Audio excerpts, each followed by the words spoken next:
ಏನ್ರ ಅದ್ಯಾವ್ದಣ್ಣ ಅದು ಯುವ ದೋಪು ಎಲ್ಲವನು ಅದನ್ನೇ ಕೇಳ್ತವನೆ. ನೀನ್ ನೋಡಿದ್ರೆ ಇನ್ನೂ ರೆಡಿನೇ ಮಾಡಿಲ್ಲ. ಕಣ್ಣು ಮುಚ್ಚಿ ಕಣ್ ಬಿಡೋದ್ರೊಳಗೆ ರೆಡಿ ಮಾಡ್ಬಿಡ್ತೀನಿ ನೋಡು. ಇದನ್ನ ಯಾಕಣ್ಣ ತೆಗಿತಾ ಇದ್ಯಾ? ನಿನ್ನೆ ಮೊನ್ನೆ ಅಳ್ಸಲು ಯಾವ ಬೇಕು ನನ್ ಮಗನು ಇಲ್ಲ ಅಂದಿದ್ದು. ನೋಡ್ತಾ ಇರು ನನ್ ಕೈ ಚಳಕನ ನೋಡು.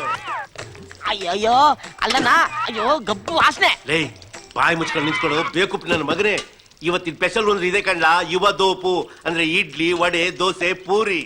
ದಿನ ನಾವು ಕೊಟ್ಟಿದ್ದನ್ನೇ ಕೊಟ್ಟು ಅವರು ತಿದ್ದಿದ್ರೆ ತಿಂದು ಬೇಜಾರಾಕಿಲ್ವಲ್ಲ, ಅದಕ್ಕೆ 4 ಒಟ್ಟಿಗೆ ಸೇರಿಸ್ಬಿಟ್ಟು ಚೆನ್ನಾಗಿ ಸಾಂಬಾರು ಉಯ್ದ್ಬಿಟ್ಟು ಕಿಚ್ಕ ಪಚ್ಕ ಅಂತ ಕೈಯಲ್ಲಿ ಕಲಿಸ್ಬಿಟ್ಟು ಒಗ್ಗರಣೆ ಹಾಕೊಟ್ರೆ ಅಂತ ತಿನ್ಬೇಕು, ಗೊತ್ತಾಯ್ತಾ?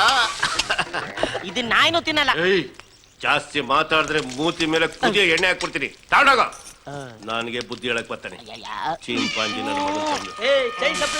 ತಗೊಂಬರಲ್ಲ ಬೇಗ ಬರ ಮೂದೇವಿ ಹಾಕೋ ಹಾಕಯ್ಯ. ಇಲ್ಲಿ ಇನ್ನು ಸ್ವಲ್ಪ. ನಾನಲ್ಲ ಅವನು. ನಿನ್ಗೆಲ್ಲ ಬರುತ್ತೆ. ನಮ್ ದೊಡ್ಡಣ್ಣ ಕಣ್ಯ, ನಮ್ ದೊಡ್ಡಣ್ಣ ಸ್ಪೆಷಲ್ ಅಂದ್ರೆ ಸ್ಪೆಷಲ್. ಏನ್ ರುಚಿ. ಇವ ತೋಪು ಇವ ತೋಪು. ಅಯ್ಯೋ ಅಳ್ಸಿ ನನ್ ಮಕ್ಳ, ಇವತ್ ನೀವು ತೋಪು. ನನಗೆ 5 ಪ್ಲೇಟ್ ಪಾರ್ಸಲ್ ಮಾಡು. ನಂಗೂ 5 ಪ್ಲೇಟ್. ನಿಮಗೆ ನನಗೂ ಒಂದು 5 ಪಾರ್ಸಲ್. ನೋಡ್ದೇನ್ಲ ನನ್ ಯುವ ದೋಪಿನ ಕರಾಮತ್ ಹೆಂಗೈತೆ.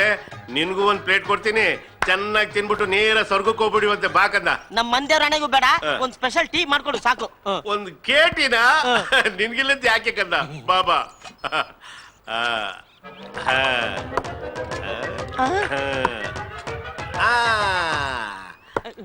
ಟೀ ರೆಡಿ ತಗೋ.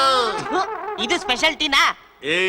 100 ಜನರ ಎಂಜಲು ಕೋಟಿ ತೀರ್ಥಕ್ಕೆ ಸಮ ಕೊಡು. ಇದನ್ ಕುಡಿದ್ರೆ ನಿನ್ ಜನ್ಮ ಪಾಗೋ. ನನ್ಗೇನು ಬೇಕಾಗಿಲ್ಲ, ಒಂದ್ ಲೋಟ ನೀರ್ ಕುಡ್ಕೊಂಡು ಜೀವನ ಮಾಡ್ಬಿಡ್ತೀನಿ ಸಾಕು. ನಿನ್ ನಡೆ ಬರಕ್ ನಾನೇನು ಮಾಡ್ಲಿ. ಸಿದ್ಧಾರ್ಥ